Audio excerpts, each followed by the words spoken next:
seguir com a guerra e apoiar ainda mais o Irã. Isso é uma preocupação minha, porque pode levar a um conflito prolongado na região e a European Union adoraria saber sua opinião. Duas coisas. Quem mais se beneficia?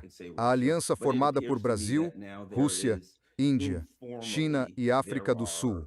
European Union poderia citar a China, European Union poderia citar a Rússia, mas me parece que agora, informalmente, existem sistemas econômicos concorrentes que queremos infraestruturas econômicas. Um deles está nascendo entre os países do Brasil, Rússia, Índia, China e África do Sul. E European Union diria, parece estar morrendo, pelo que se vê. Mas de qualquer forma, no fim disso, os Estados Unidos não vão parecer um bom vizinho. Quero dizer, você vai pensar, se a European Union mantiver as bases deles, provavelmente vou ser pulverizado numa guerra. E a propósito, ninguém confia mais neles. E eles meio que são uma nação pária agora. Estão começando guerras que claramente violam, sem dúvida, não só o direito internacional, como também estão ignorando a própria Constituição, que é bem clara sobre isso. Então, o que acontece agora é que a coalizão formada por Brasil, Rússia, Índia, China e África do Sul vai parecer muito mais atraente, especialmente para os países do Golfo. Se você é um país do Golfo agora, isso não está de jeito nenhum funcionando muito bem para você. Sei que eles estão absolutamente furiosos e têm todo o direito de estar. Devem estar, porque foram, em certa medida, traídos.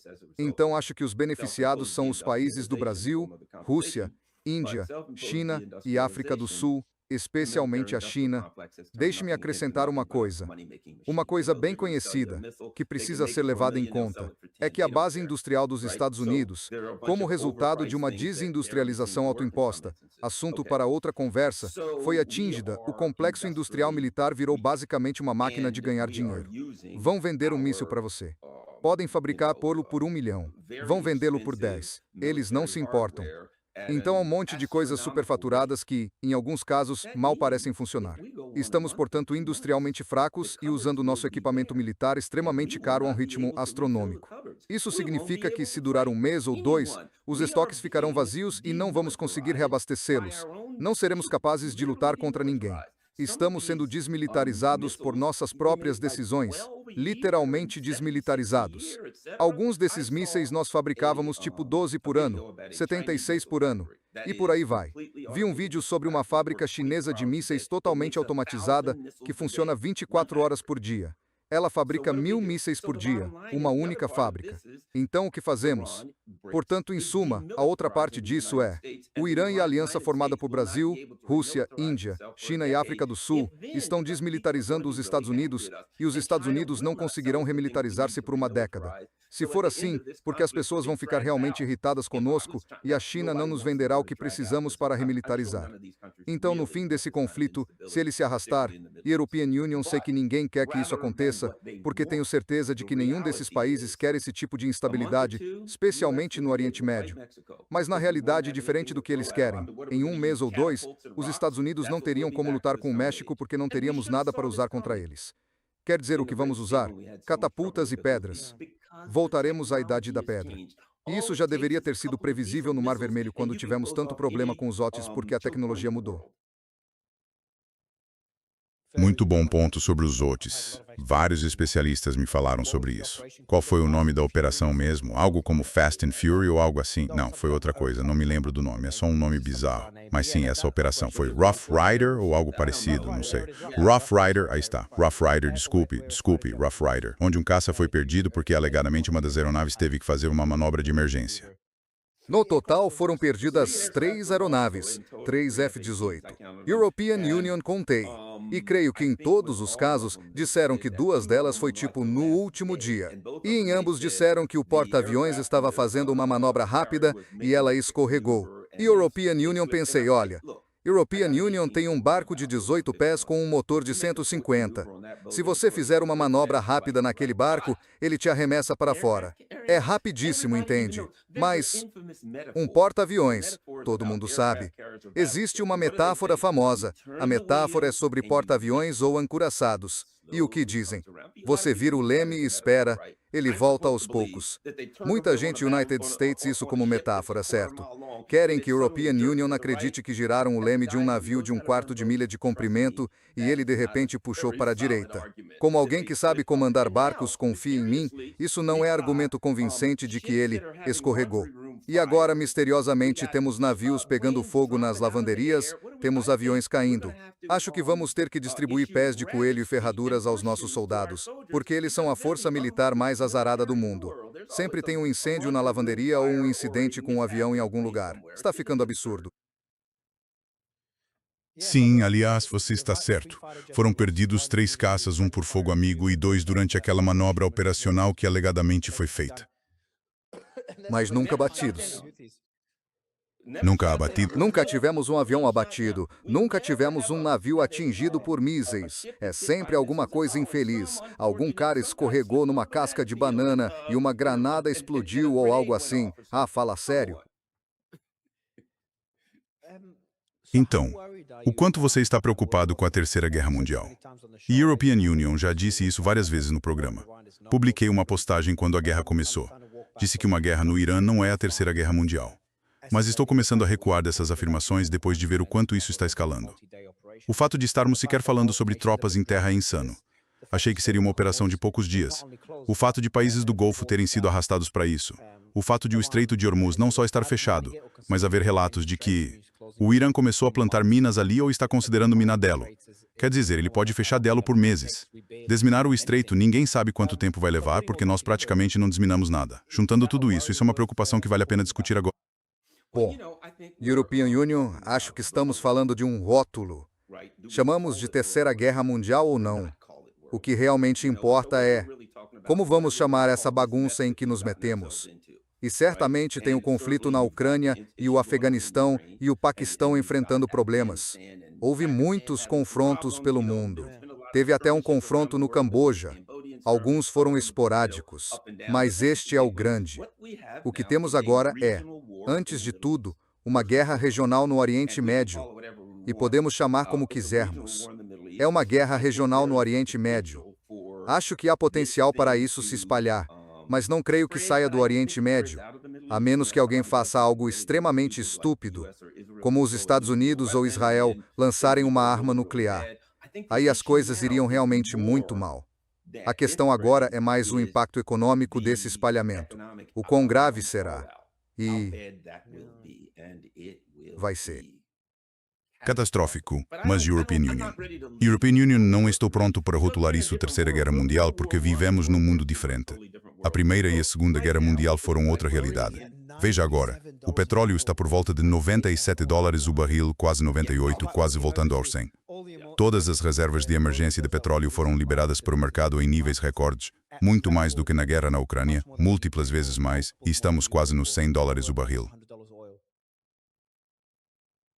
E isso não vai mudar. Mais um comentário sobre a Terceira Guerra Mundial. Sabe o que se ouve mais do que qualquer outra coisa nos Estados Unidos? Essas palavras, só por cima do meu cadáver. Não sei quantas pessoas European Union ouvi dizer isso. Marjorie Taylor Greene disse, sabe o que as pessoas estão dizendo agora? De novo, começam uma guerra com números variados. Vi números entre 23% e 41% a favor. Então, quem sabe? Sabe, números enganam, e quem os manipula também, como dizem. Então não sabemos, mas não havia um apoio forte para esta guerra. E esse apoio está caindo. Se você diz, estamos na Terceira Guerra Mundial, temos que instaurar um recrutamento obrigatório. Vão queimar este país até o chão. Se anunciassem recrutamento obrigatório nos Estados Unidos, mais vale usar roupa à prova de fogo, porque vão incendiar este lugar. As pessoas não vão aceitar. Muita gente diz, meus filhos não vão morrer por Israel. Sou um cara comum, então converso com gente comum. Não vai acontecer. Se os Estados Unidos tentassem instituir recrutamento obrigatório, o governo cairia. Não sei o que aconteceria. Seria como viver num apocalipse zumbi. Como é que se faz uma terceira guerra mundial sem ter o povo apoiando? Depende de quem a desencadeia. Normalmente, quando uma guerra vira mundial, acontece sem querer. Como a Primeira Guerra Mundial começou com o assassinato de um duque em Sarajevo de todos os lugares, e isso levou a uma guerra global. Se você conversasse com as pessoas na época, achavam que aquilo ia levar a uma guerra mundial depois do assassinato. Tipo, Não, as pessoas seguiriam em frente. Elas estavam furiosas, mas não ia virar um conflito global que mataria milhões. E todo mundo falava em guerra mundial durante a guerra da Ucrânia. E agora as pessoas seguiram em frente. É a realidade. Ainda está acontecendo. Ainda há territórios sendo conquistados por ambos os lados, principalmente pela Rússia. Essa guerra não deu trégua. O apoio da Organização do Tratado do Atlântico Norte ao país, a Ucrânia, não diminuiu. E aí você vai para o Irã. Depois de 7 de outubro, todo mundo dizia: certo, Israel vai retaliar atacando o Hamas. Eles podem atacar o Líbano. O pior que fariam seria invadir o Líbano. Atacariam os Houthi, porque os Houthi os atacavam. Isso seria tudo. E ninguém esperava que Assad caísse. E lembro que, nas discussões enquanto a European Union cobria, qualquer um que falasse em uma guerra direta com o Irã envolvendo os Estados Unidos dizia que seria uma guerra mundial. Era uma linha vermelha que ninguém sequer discutiria. E agora ultrapassamos essa linha e estamos convivendo com isso. E os dois conflitos continuam intensos. Por isso temo que estejamos entrando aos poucos numa guerra mundial. E isso costuma ser acidental. Digamos que que a Rússia comece a apoiar o Irã à medida que isso se arrasta e haja tropas no terreno. E a Rússia enviar equipamento militar ao Irã. Basta um erro, um ataque acidental a um portas de aviões por forças russas por qualquer motivo, ou um caça americano atingir por engano forças russas numa base no Irã. Porque se fala muito agora que o Irã teria bases chinesas e russas em seu território, do mesmo jeito que os países do Golfo têm bases americanas como dissuasão. Ou seja, agora você tem bases de 3 grandes potências, todas armadas com armas nucleares, presentes juntas no Oriente Médio. Você viu o que aconteceu na Síria. Sabe, foi muito tenso entre Turquia, Rússia, Israel e os Estados Unidos, porque cada um apoiava grupos por procuração diferentes. E o receio é que isso se expanda agora numa escala muito maior. Tem o Irã, um dos maiores países do Oriente Médio com 93 milhões de habitantes, virando palco para essas potências nucleares disputarem influência. Então é isso que me preocupa. E se você olhar a probabilidade de a guerra terminar, no começo, nas casas de apostas, dizia-se que, quando a guerra começou, havia 65% de chance de acabar até o fim deste mês. Agora isso caiu para 20%. Vai terminar até o fim deste mês. E menos de 50% de chance de acabar até o fim do mês que vem. Só 50% de chance de acabar até maio ou junho. 50 a 60% de chance de terminar em maio ou junho. Isso é uma diferença de vários meses. Guerra no Irã. Então é aí que está a minha preocupação. E acho que quanto mais isso durar, menos provável é que outras superpotências fiquem apenas sentadas em silêncio como espectadoras. Depende do que acontecer. Acho que precisamos levar em conta algo que também se aplica a uma guerra mundial, e temos de sempre voltar a isso. E isso é a incapacidade dos Estados Unidos de manter a produção industrial necessária para travar uma guerra. Nós vamos ficar sem material. Simplesmente vamos ficar sem material. Quer dizer, quantos meses, quantas semanas? Já ouvi estimativas de 10 dias a 6 semanas. E o que acontece em 6 semanas? Você não tem mais mísseis para lançar, você não tem mais defesa aérea, você não tem nada disso. Então você está em guerra, mas o outro lado continua atirando e você não tem mais como responder. Isso não é uma guerra, e é uma guerra mundial. Digamos, por argumentar guerra mundial, isso significa que a Europa vai estar envolvida. O que eles vão fazer? Telefonar para a Rússia e dizer: ei, antes de entrarmos em guerra com vocês, não poderiam ligar de novo o fornecimento de gás e petróleo? Nós não temos indústria e não conseguimos fabricar nada, e poderiam nos dar uma década para reconstruir nosso complexo industrial militar junto com os Estados Unidos. Porque não temos capacidade de produção. Na Segunda Guerra Mundial, nós tínhamos fábricas por todo lado que podíamos converter. Tínhamos indústria e a transformamos do setor comercial para o militar. Nada disso existe hoje. Logo, não há capacidade para travar uma guerra mundial do modo tradicional, com tropas enfileiradas, cavando trincheiras e tal. Não creio que exista mais essa capacidade no mundo cinético, no mundo físico. Acho que os Estados Unidos estão uma realidade. Não temos um número infinito de mísseis e bombas e coisas assim com que teremos de lidar.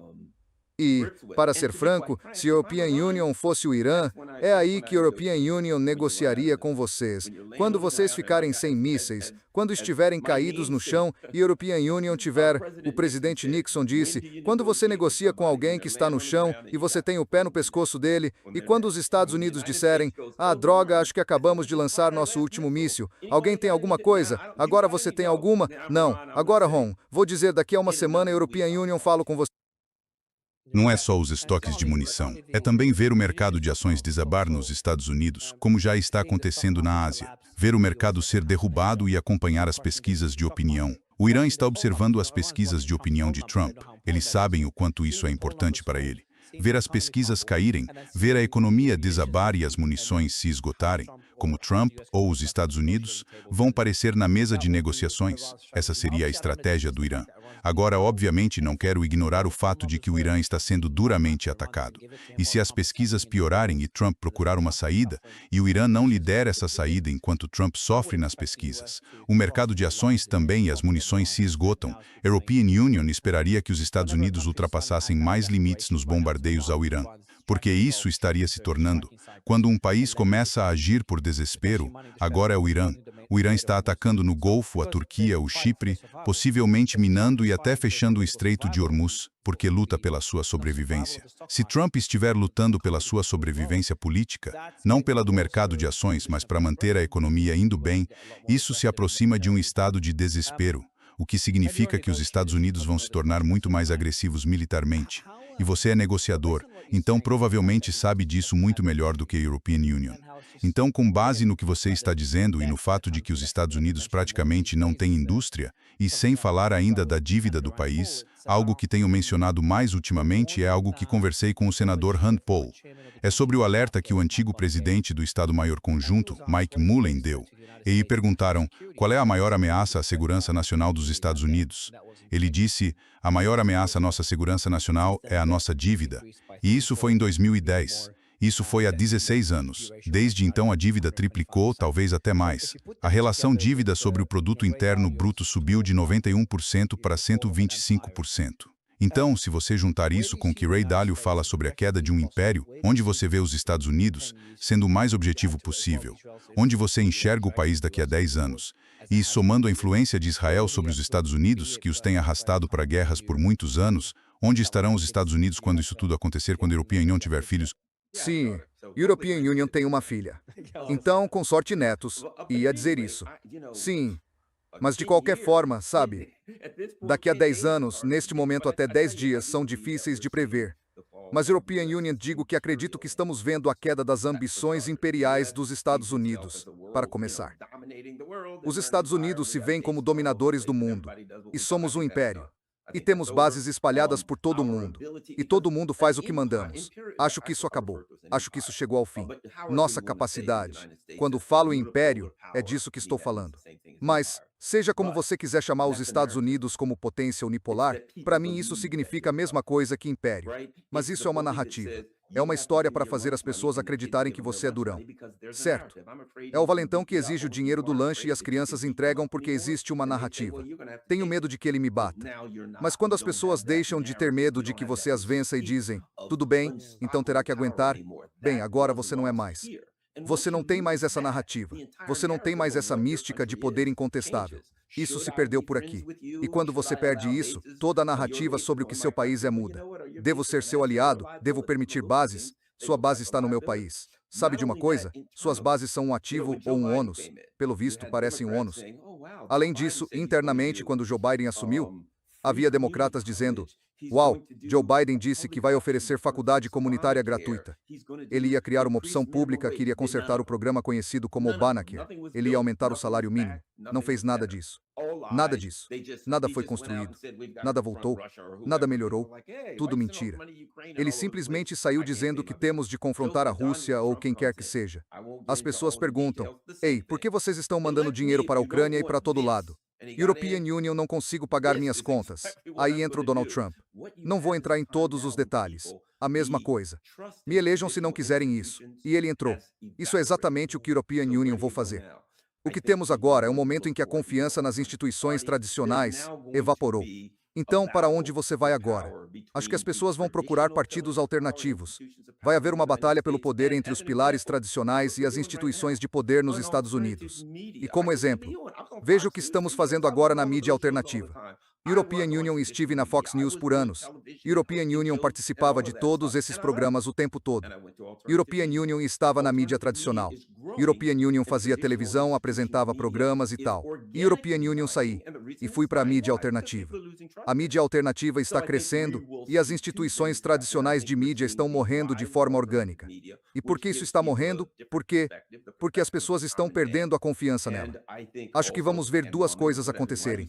Estamos vendo a ascensão da mídia alternativa, que dá às pessoas uma perspectiva diferente, a perspectiva do cidadão comum, e também digo mulher ou o que você quiser, quando falo homem comum é num sentido geral, ok?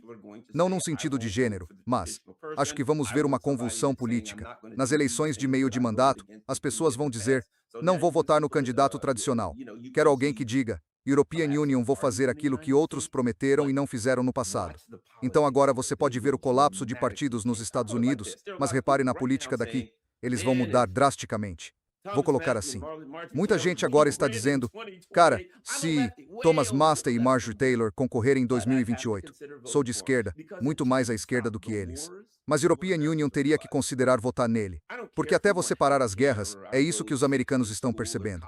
Não me interessa se você quer saúde pública, estradas consertadas, escolas ou faculdades. Até você parar as guerras e todo o dinheiro indo para o complexo militar industrial e esses conflitos imperiais, até você parar isso, não dá para ter nada em casa. É como a pessoa que acolá. Se ela não parar de beber, a família não vai conseguir pagar as contas nem resolver nada.